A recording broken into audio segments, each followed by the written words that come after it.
Governor of Georgia tees up a Supreme Court showdown as he signed off on one of the most restrictive abortion laws in the nation.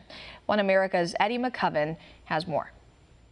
The Life Act is very simple, but also very powerful. A declaration that all life has value, that all life matters, and that all life is worthy of protection. Governor Brian Kemp in the state of Georgia took a step forward in the fight for the rights of the unborn. He signed the Living Infants Fairness and Equality Act, also known as the Heartbeat Bill, into law Tuesday.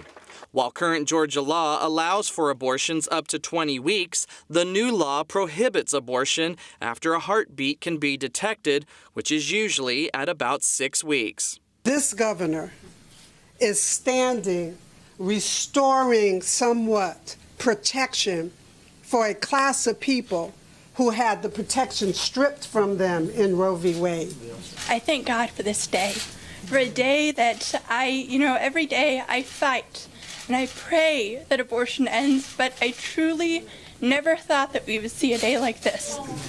And I thank God for a governor who stands up for the most vulnerable citizens in our state. The new law, which takes effect next January, does allow for some exceptions, including cases of rape or incest, provided a police report was filed, or if the pregnancy presents a risk to the mother's life.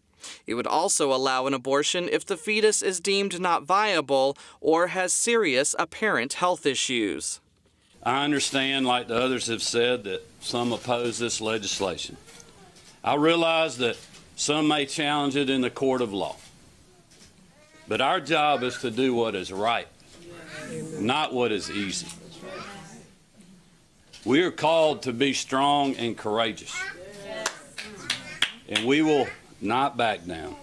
We will always continue to fight for life.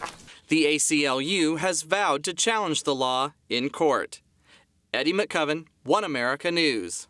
Want to see more videos like this? Click on the link below and subscribe to One America News on YouTube, and call your cable provider and kindly demand that One America News is added to your lineup. Call and subscribe today.